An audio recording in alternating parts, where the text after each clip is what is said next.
집은 젊은 사람들이 사잖아요. 네. 근데 지난 20년 동안에 우리나라 20, 30대는요. 20, 30대는 100만 가구가 줄었어요. 100만 가구가. 앞으로 20년 동안에도 130만 가구가 또 준대요. 20, 30대는. 집을 늘려가는 거는 애들 생겨가서 40, 50대가 늘려가거든요. 네. 근데 지난 20년 동안에 40, 50대는요. 260만 가구가 늘었어요. 근데 앞으로 20년 동안에는 190만 가구가 준대요. 아이고. 그러고요. 무슨 가구만 느냐? 60대 이상 노인네 가구만 지난 20년 동안에 400만 가구가 늘었고 앞으로 20년 동안에도 630만 가구가 또 는데요. 노인네 가구만. 근데 노인들은 이미 집이 있거나 네. 집이 없더라도 살 능력이 없는 분들밖에 안 계시잖아요. 네. 그 누가 집을 살 건가를 생각해 봐야 돼요. 그 다음에요. 지난 20년 동안에 1, 2인 가구는 680만 가구가 늘었어요. 앞으로 20년 동안에 380만 가구가 또 는데요. 그런데요. 3인 이상 가구는 지난 20년 동안에 110만 가구가 줄었고 앞으로 20년 동안에 170만 가구가 또 준대요. 여기 이 지금 말씀드린 내용이 앞으로 10년, 20년 후에 우리 노후에 우리나라 집값에 어떤 영향을 줄 것인가 한번 생각해 보셔야 돼요. 그러면 이 말씀 듣고 나서는 결국 그러니까 뭐 집 팔아서 주식 사라는 얘기구만. 아니라니까요. 금년 내년이 어떻게 될지는 지금 우리나라 이 분위기로 볼 때 알 수가 없어요. 원칙은 지켜야 이게 하우스포에 염려는 없다는 거죠. 아까 일본은요. 집값이 떨어졌다고 해도 제 친구가 일본 동경 수도권에 살고 있는데 28평짜리 아파트에 살고 있어요. 그거를 1984년도에 우리 돈으로 계산해서 1억 2천만 원에 샀어요. 그게 쫙 올라가지고 1991년 피크일 때 3억 6천만 원까지 올랐어요. 지금 얼마인 줄 아십니까? 3천만 원, 4천만 원에도 안 팔린대요. 우리 돈으로. 팔아봤자 1년 생활비가 안 되는 거예요. 근데 그 친구는 아무 걱정이 없어요. 왜냐? 빚이 없기 때문에. 일본에요. 이 생애 주기별로 각 가정에서 갖고 있는 저축액분지 부채액, 부채 비율이죠. 그 퍼센트를 평균 낸 걸 계산해 보니까 30대, 20대, 30대는요. 179%예요. 부채 비율이. 빚밖에 없어. 왜냐하면 그때 그 사람들은 30년 월부로 집을 사기 때문에 집 사고 나면 빚밖에 없어요. 네. 근데요. 현역 시절에 그 빚을 계속 갚아가지고 퇴직할 때가 되면 빚이 5%밖에 안 남아요. 거의 빚이 없어요. 네.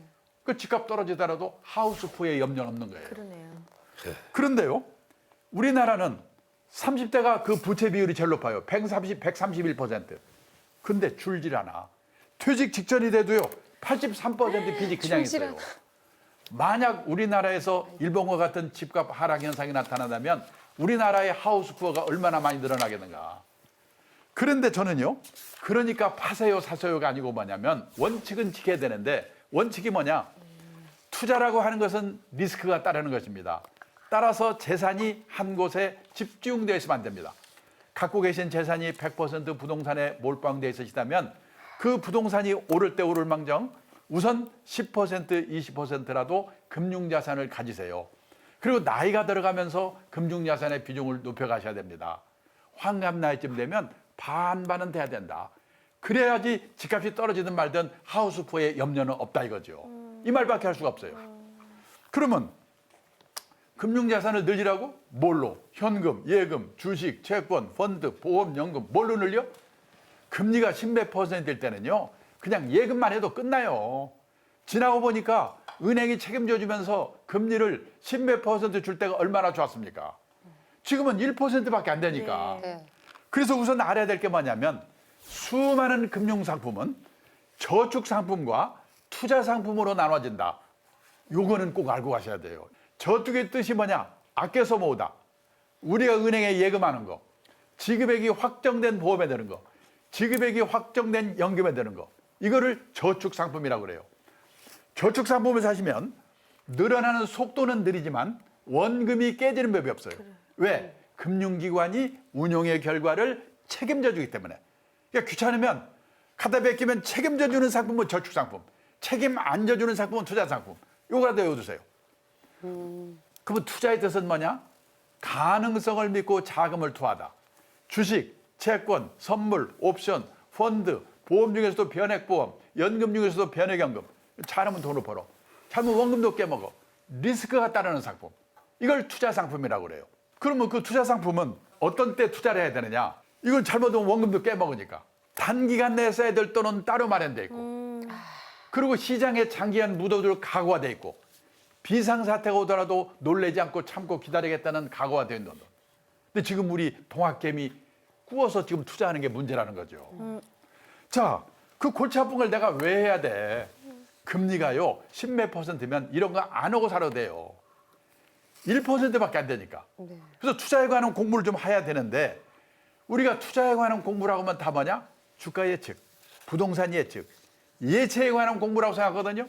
그래서 꼭 물어보는 게 올라요? 떨어져요? 뭐 사야 돼요? 근데 보통 사람이 단기 예측은 불가능하다. 그러면 공부를 하라면서 뭔 공부? 자산관리의 기본 원칙. 오늘 제가 말씀드린 내용입니다. 그리고 이 전문가를 하나 알아둬야 돼요. 신뢰할 수 있는 사람, 실력 있는 사람. 그런 전문가를 활용하는 법. 그리고 식별하는 법. 이런 공부는 좀 해두셔야 돼요. 근데요, 투자에는 리스크가 따른다고 그랬죠? 네. 리스크에 대한 이해를 제대로 하셔야 돼요. 왜 그러냐면 우리는 지금 리스크라고 하는 말을 위험이라고 번역하거든요. 언론에서도. 저는 그게 큰 문제라고 생각해요. 그러면 안 돼요. 왜? 위험의 정확한 영어는 중학교 때 배웠어요. Danger. 홍수 나서 죽을 위험, 폭탄 터져 죽을 위험. 그러면 리스크의 정확한 번역이란 건 뭐냐? 불확실성. 잘 될 수도 있고 잘못 될 수도 있는 거. 이게 리스크예요. 근데요, 몇 년 전까지만 해도 소위 안전빵이라는 게 있었거든요. 예금만 해도 책임져 주면서 금리를 10% 넘게 줬지. 몇 가지 직업만 선택하면 평생 보장됐지.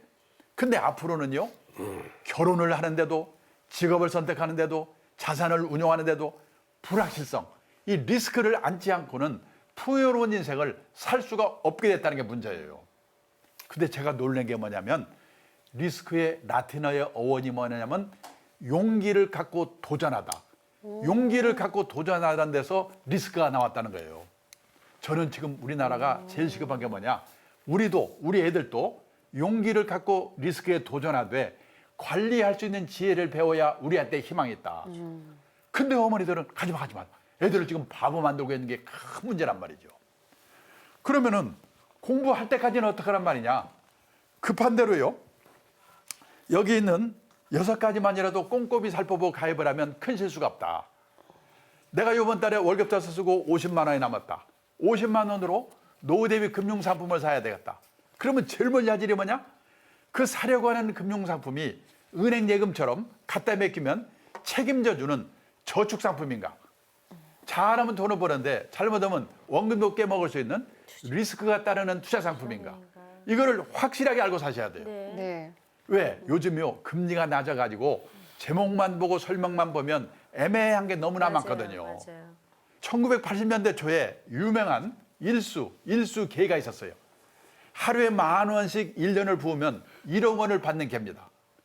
하루에 10,000원씩 1년 365일 부으면 얼마 붙는 거죠? 365만 원. 그거 붙고 1억 원을 받아요. 그 개 이름이 뭔지 아십니까? 황당무계. 근데 요 몇 년 사이에 제 아는 사람이 황당무계 넘어가지고 몇 억씩 날렸어요. 아이고. 요즘 금융 사기꾼이 드글드글해요. 그래서 누가 와가지고 이거 기발한 상품이라면 조심해야 돼요. 꼬치꼬치 내용을 물어보고 알고 하든지, 물어봐도 모르겠다 하지를 말아야 돼요. 투자 원칙의 제일 중요한 원칙이 뭐냐면 모르는 상품에는 절대 투자하지 말라. 1번. 두 번째요, 꼼꼼히 살펴보고 가입을 해야 되는데 특히 간접 투자 상품, 펀드, 변액보험, 변액연금 이런 거는요, 간접 투자 상품을 돈 벌게 해도 하고 말아 먹게도 하는 데가 어디냐? 무슨 투신운용사, 네. 무슨 자산운용사, 운용회사거든요. 우리나라에 200몇십 개 있어요. 무지개 많아요. 그 운용회사가 실력이 있는 운용회사가 운용하는 간접 투자 상품인가, 펀드인가, 변액보험인가, 변액연금인가 알고 사셔야 돼요.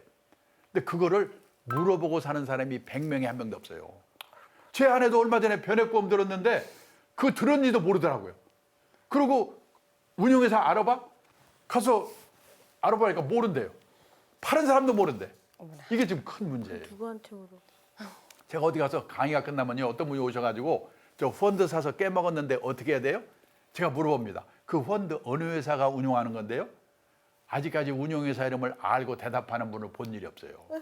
그게 중요한 건데. 운용회사. 세 번째, 단서조항. 금융상품에는요, 단서조항이 있는 상품이 많아요. 단서조항이 나쁜 게 아니고 알고 하셔야 돼요. 예를 들어서 요즘이요, 중위험, 중수익 상품이라고 해가지고 은퇴하는 분들을 대상으로 ELS라는 상품을 많이 팔고 있는데 거기 좋은 상품이에요. 단서조항이 있어요. 산분들은 꼭 한번 단서조항을 가서 읽어보세요. 그 다음에 네 번째는 적합성. 어떤 사람한테는 참 좋은 상품인데 나한테는 맞지 않은 상품이었어요. 직장인이 컴퓨터 앞에 앉아가지고 선물 옵션 샀다 팔았다, 주식 샀다 팔았다 빨리 말려야 돼요. 그 사람은 회사 잘리려고 작정한 사람이에요. 제가 옛날에 사장을 할 때 사무실을 가끔 돕니다. 그럼 제가 지나가는 순간에 PC, 컴퓨터를 팍 끄는 친구가 있어요. 왜 껐을까요? 둘 중에 하나. 야한 사진, 누드 사진 보고 있었거나 아니면 주식하는 친구. 근데 그런 친구 중에 진급 빨리 되는 친구를 못 봤어요. 주식은 하는 게 좋습니다. 좋아요. 그런데 하더라도 일주일에 한 번이나 보고 느긋하게 해야 되거든요. 왜? 직장인은 직업에서 성공해야 되니까. 네. 가장 큰 투자 엔진은 자신의 직업이다. 그 시간에 일을 해야지요. 그래서 직장인은 우량 먼저 사놓고 원칙대로 하는 게 최고다. 그다음에 다섯 번째는요, 세금. 옛날에는 세금은요, 부자들만 생각하면 됐거든요. 근데 앞으로는 서민들도 이 절세 상품을 잘 활용할 수 있어야 돼요. 지금 정부가 국민들의 노후를 책임질 수 없으니까 노후 준비하시라고 파격적으로 세금을 깎아주는 절세 상품을 많이 내놓고 있거든요. ISA라든지 무슨 IRP라든지 이런 거, 그다음에 연금저축 이런 것들을 잘 활용해야 돼요. 그다음에 여섯 번째, 수수료. 펀드 사시면서 보험 가입하시면서 수수료가 얼마나 되는가. 이거 물어보고 사는 사람 100명에 한 명도 없어요. 근데 선진국의 투자가들은 펀드 살 때, 보험 가입할 때 제일 먼저 물어보는 게 수수료예요. 왜? 남 좋은 일만 시키니까. 그렇죠. 급한 대로 여기 있는 6가지만이라도 꼼꼼히 살펴보고 가입을 하면 큰 실수가 없다. 그다음에 마지막으로 말씀드릴 게 뭐냐면 인생 단계별로 자산 관리하는 방법이 다르다.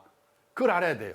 아까 제가요, 퇴직한 분이 오셔가지고 퇴직금 2억 받아가지고 어떻게 주식 사서 추겨가지고 노후자금 마련하겠다고 그랬죠? 지금까지 주식 다 해보지도 않은 분이 퇴직하고 나서 그 돈으로 했다가 잘못하면 큰일 나요. 인생 단계별로 3단계의 자산관리 전략이 있는데요. 1단계는 뭐냐면 현역 시절이에요. 현역 시절. 이때는 월급 받아서 쓰고 남은 거를 이 운용을 하면 되는 거예요. 그거를 적립하면서 운용하는 단계라고 그래요. 이때는 뭐냐? 장기 분산 투자의 원칙만 잘 지키면 돼요. 어려워지는 거는 2단계부터 2단계. 2단계는 뭐냐? 퇴직을 하고 나서요. 네. 퇴직하면 월급이 있습니까? 없죠.